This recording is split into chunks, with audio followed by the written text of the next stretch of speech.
How hard can it be? Let me tell you. This is how my day started a long time ago. I don't even remember, so I might have been 25 or 26 or 21. It started like this. Ring. Hi, Justin. This is Vince, your brother. Do you think you'd do me a favor and come over and babysit for a few hours? This was a Friday night, a long time ago. Now, my brother had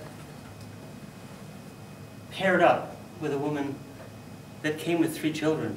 So that was a new experience for me, an instant family, instant nephews, whatever. I thought, sure, how hard can it be? I'll come over. He said, it'll be real easy. This is all that's going to happen.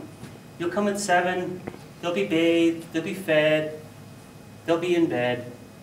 You just hang out for a few hours and we'll be back sometime later. So yeah, how hard could that be? Well, let me tell you. It was easy that evening, but what happened the following morning, I thought they'd be back by now. Actually, they said they'd be back at night. that morning, I'm still wondering, but I'm now busy with 3 rugrats. A 2.5-year-old, a 4-year-old, and a 5-year-old. And to add confusion to it, the 4-year-old had the same name as me. So when you call Justin, we both come running type of thing. But what my brother did was something out of this world. He put a note in the diaper drawer. Now, I had never experienced diapers, so that's another lovely experience. The note said, Justin, you're in university, you take psych, and you told me, theoretically, it's possible to toilet train a child in 1 day. So have some fun. Have some fun, he said. So I thought, okay, well, I said it might be possible, so here's my chance. So I woke the kids, well, I didn't have to wake the kids up, but I gathered the kids in one room. I said, there's a few rules. First rule is, you can't go in the basement, you can't go upstairs, and I don't want you in the bedrooms. I want to know where you are all the time.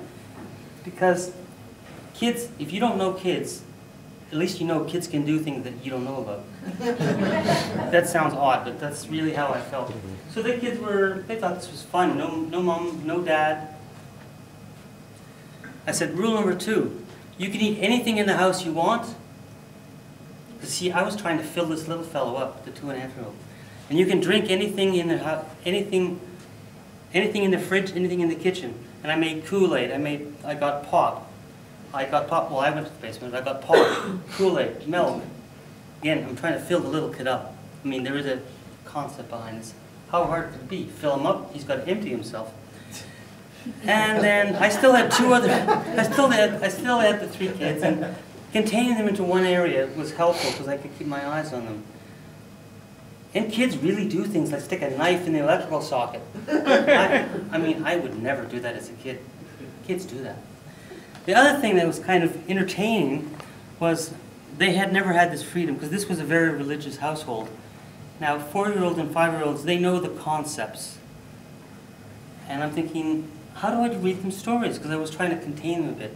So I know, I'll go find they must have a baby Bible. Not a baby Bible, they must have kids' Bibles. So I read them some stories, calm them down, and then they energize themselves up because I said, anything you want, you can eat. So they did. They really did. And then the 2.5-year-old asked a question, and I didn't really listen to the question. He said, can I have some ice cream? And I was busy. So I said, if you can get it, you can have it. Well, if you want to energize a 2.5-year-old, you tell him you can have all the ice cream you can eat. So he went on in the kitchen, and that was cool. Of course, I have lots of toilet transitions with him. But I'm busy with the other 2, playing.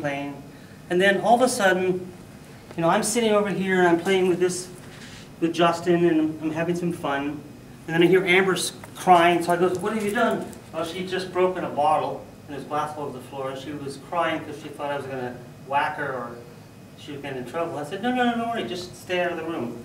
But all of a sudden, this is what we all heard. Boom! Sorry, that's a little loud. Boom! Bang! Smash! And so we're running to the kitchen. I'm not going to run because I'll hit the wall.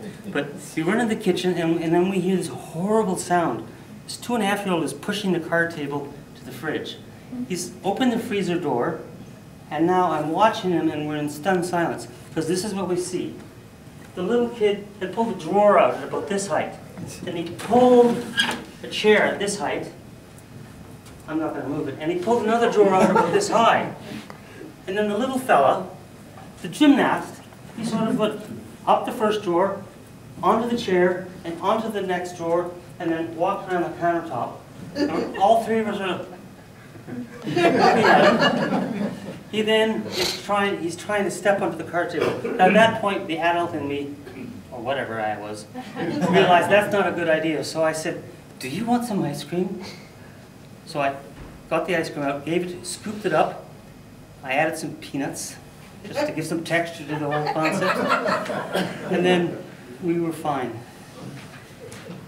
Now, remember, the goal was to toilet train this child in one day. By the end of the day, I still was hoping his parents would come home. They didn't do that. The following and also not knowing kids very well, like I said, breakfast was easy, cereal. Lunch, all you can eat.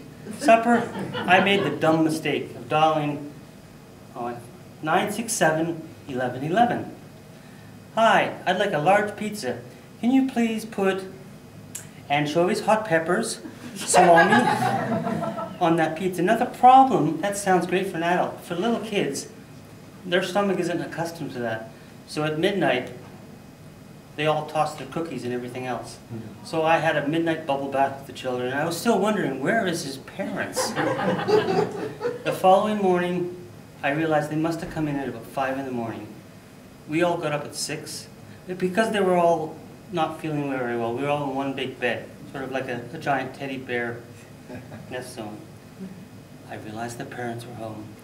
I'm going to have some fun. How hard can it be to get away with this? I told the kids, you all come to the front window, you watch me, and when I go like this, you go wake up your parents. The end result was, I actually did seem to toilet train the little fellow. Of course it wasn't perfect, but it was darn close. It was so good that 10 years later, they bought me a ticket to come to Florida and toilet train twins. Thank you very much, everyone.